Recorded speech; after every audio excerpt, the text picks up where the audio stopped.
Yo, what up, friends? So there's about a month left in the league. The prices of everything are all over the place. People are looking for things to farm. People are looking for ways to make last minute divines, start their last and final build, or maybe craft their last major project. And people are just overall asking the question of what's good? What should I farm? What are you doing? A lot of you guys know that I've been specializing and spending a lot of time in delve. I've made a lot of friends delving. I've had a lot of fun delving. But outside of delving, I'm making divines doing a couple of other things. While yes, delve currently is my main source of income, I wanted to share with you guys a couple of things that a bunch of my friends are doing, and then I'm doing when I want to take a little bit of a break from digging a hole and filling the sand and doing all that fun stuff and chilling with Nico. Now, this is a mapping strategy. This mapping strategy is really cool. I like it a lot. I think it works out really well. It revolves you to be a little bit fast or have a really strong mapping character. You get to do a lot of fun things with essence and other cool stuff. And overall, we'll run 2 maps. I'll show you what it looks like to run 2 maps. And then at the end of it, we'll talk about why you're doing this strategy, how the Atlas tree looks, and what's going on. The first thing that we're going to do is we're going to open our map. We are going to, oh, we already have Sextants on. Perfect. Even better. We're going to add our Secret Grove, and we're going to add our LifeForce duplicate. Now, I know a lot of you guys are already looking at this and saying, it's not yellow, it's blue, what's going on? All we're using this sextant for is to dupe our plants. I know we're gonna see more blue plants than we are yellow. We all know that yellow is the big money maker, but we only want this to dupe our life force. Getting blue, though, is a big benefit to what we're doing, and I'll show you why in a little bit. So we add our sextants to our map. Did I scour this map? Wait a minute. What happened to my map? I think I accidentally scoured the map I was going to run. Anyways, we'll grab our map, we'll chisel our map, we'll alch our map, or as I got yelled at today, we'll chaos spam our map. We're looking to run maps that are 25% pack size or better. You can val these things for more pack size and you can hope they don't brick you, or you can just run them as is. So we get our map, we roll it to 25% pack size, we corrupt it, hope it goes a little bit higher if we can do it. We're choosing we're choosing essence on the map device. I'm picking sulfite for Nico because I'm also collecting sulfite and gas to go delving, and we're gonna add in 4 scarabs. We can use 4 of the same scarabs for growing hordes, but we'll talk about the Atlas tree and why the scarabs are in a little bit. But we're gonna throw in 4 of the same scarabs, polished or better depending on what's the cheapest. We're gonna open our Atlas and we're gonna go run our map. I'm choosing to do beach and strand. Mausoleum's actually probably the best map to do this on, but me personally, I'm not a huge Mausoleum fan. I don't know, something about the layout just is very medium. I do recommend doing this strategy on solely Mausoleum if you enjoy the layout, as it's the best way to do this. Essentially what we're doing now is we're opening up the map, we're killing the essences as fast as possible. We're looking all around for altars. We're gonna get all of the altars. We want the altars for quant so that we can juice up our harvest. We run Mausoleum, and this is a really good thing that I wanted to happen, is we run Mausoleum so that we ditch these mods that say map boss gain, as Mausoleum doesn't allow map bosses to show up. But for me personally, like if I lose a little bit of life force to run a map that I like a little bit better, I'm okay with this. Now we found our harvest. We're gonna go run our harvest in a second. We're just gonna keep looking around. I'm gonna grab my essence. And this is why you want to have a character that can map fast. You want to be able to go into a map, find your essences, find your sulfite if you're doing sulfite or whatever other map thing that you want to do. If you're doing a map like beach or strand, you want to be able to get to the boss really quick. You kill it, you loot it, and then you go back to the harvest. Now, harvest and essence is going to be the main idea behind this strategy. We're going to collect a lot of our money from harvest. We're going to collect a lot of our money from essences. And we essentially don't really care about any of the other drops that we see in the map. Outside of like divines or chaos orbs or really big ticket like memories or items like that, a lot of the other drops we just aren't too interested in.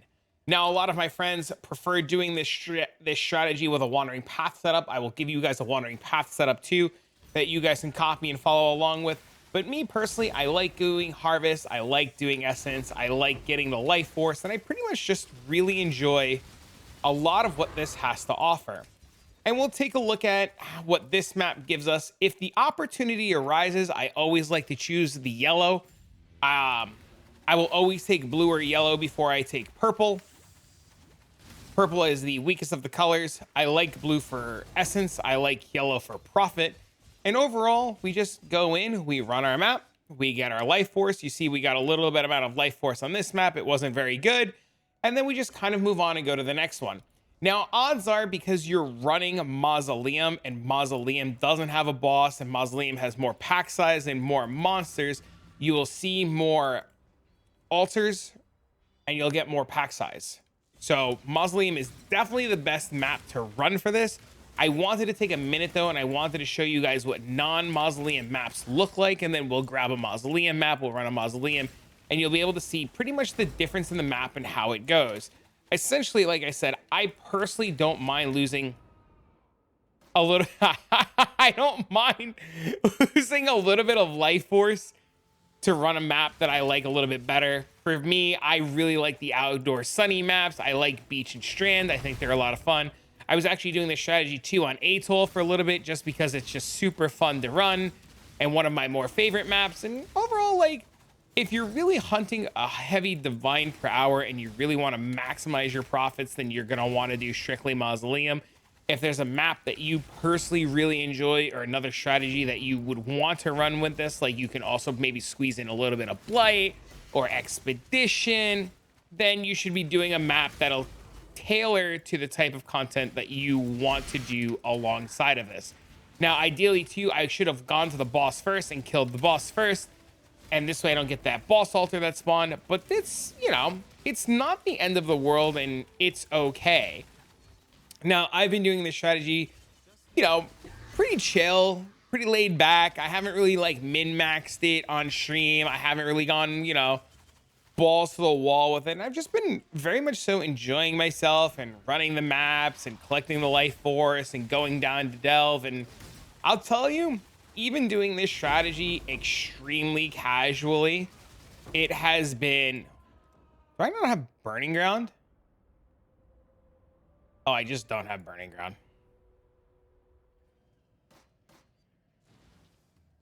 Well then. Good job, me. But just doing this strategy just casually on my own time and pacing, it's been fun. It's just been a good time. It allows me to kick back. I can put a movie on. I don't need to stress. I go do the little map. I run the harvest. I click the plants. I play Farmville. I get my life force, and, you know, I essentially just move on, you know, and it's just been a good time.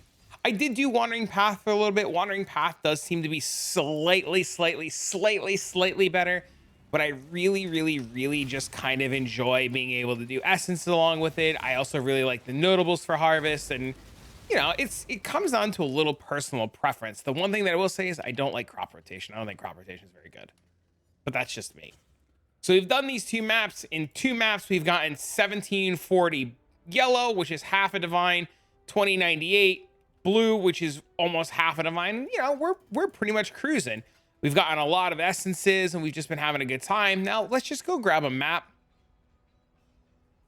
I have a couple of Mausoleums left. We'll do one more map. We'll talk about Mausoleum.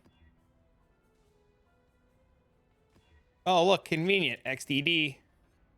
And then we'll go about and we'll show you guys the ups and downs to the strategy, why it's profitable, why it's not profitable, how much money you can make doing this, and why speed is overall the king of this strategy. Now, Mausoleum itself, like I mentioned earlier, does not have a boss that is air quotes spawned into the map. So when we get an altar, if we get an altar, that boss altar option will not be available. And that just gives us more options and chances for quant. Now, I know a couple of you guys are saying, Mausoleum's not that dark of a map. It's just not for me. It's a good map. It's really good, especially for this strategy. It's really good. And if you want to kick this strategy up to another level, which I'll tell you guys about with like winged and stuff, like it's just really good. Me personally, I haven't explored winged too much yet this league. I am thinking about, after doing this video, exploring a little bit of winged sextants, but, you know, we'll see where the tide takes us. Of course, this is going to be like the map that I'm like talking about. Oh, like Mausoleum's so good for altars, and like you'll get so... Can we get off the consecrated ground?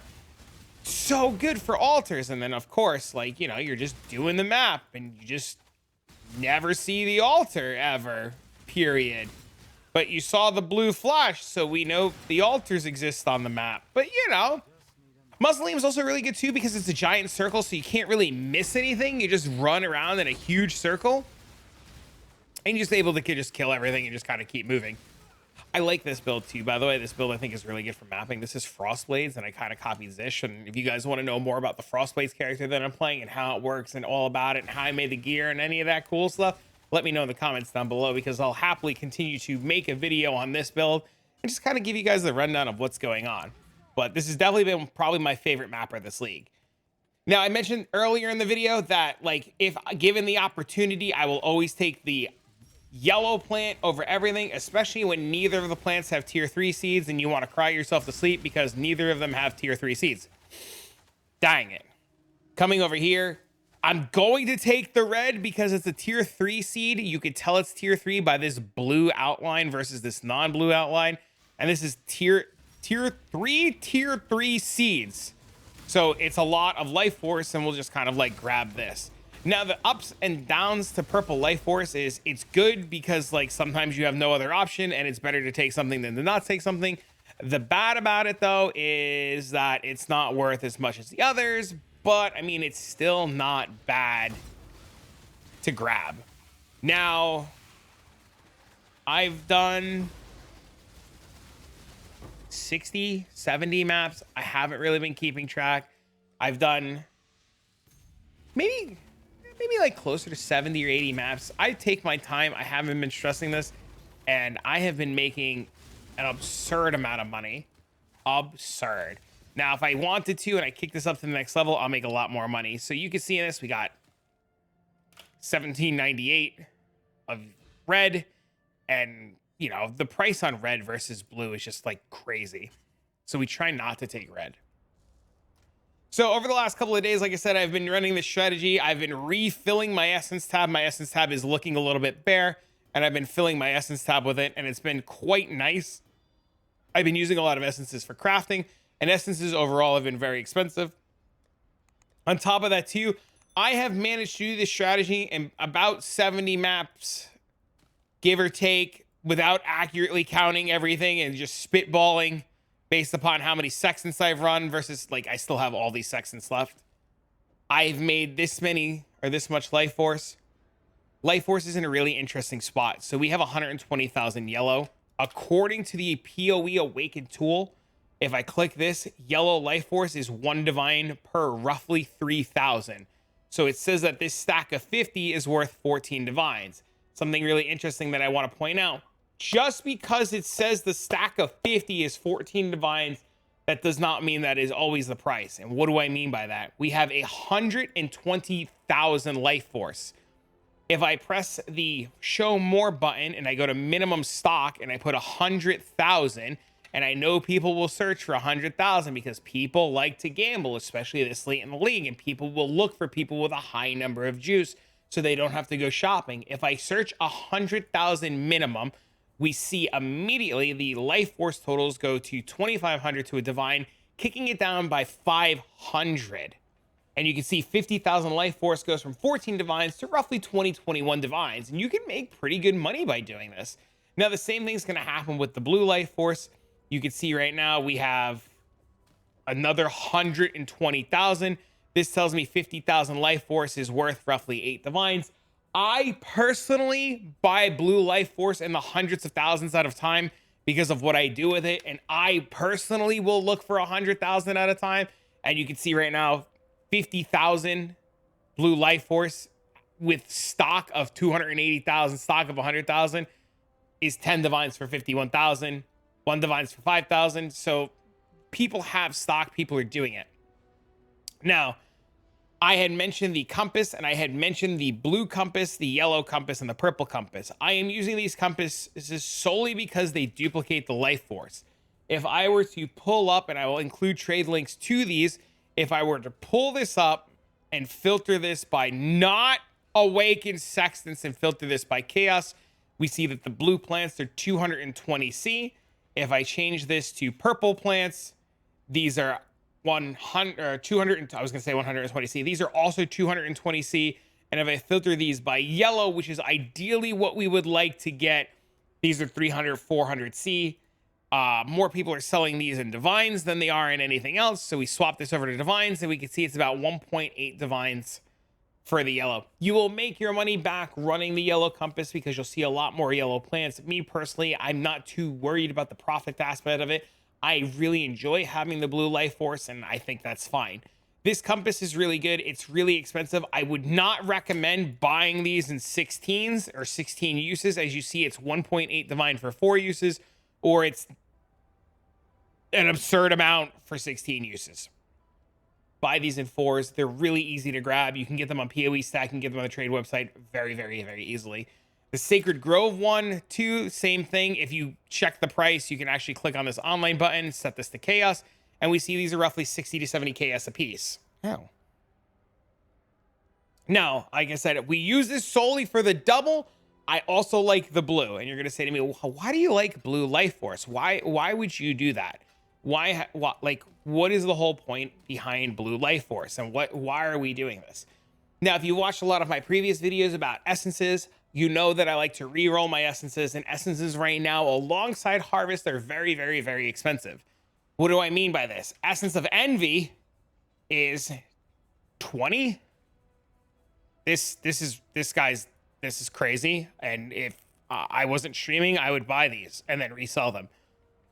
These are about 18 to a divine. Zeals are about 20 to a divine.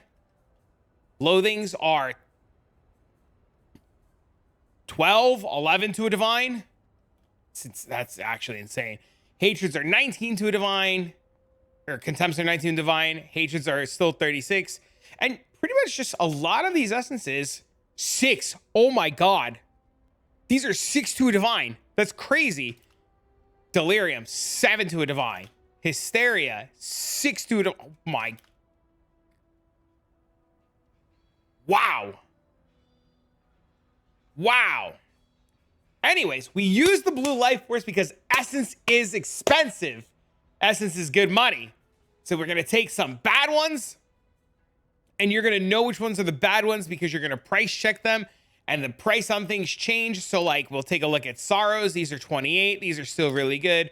We're currently capped. We can't check. I know these are bad. I know these are bad. I know these are real bad. Those are good. These are good. Those are good. I'm sorry. These are bad. And all of these are good. So we're just going to grab some bad essences. We're going to go to our horticrafting station. We're going to type in the word essence. And you see right away, this needs stacks of blue.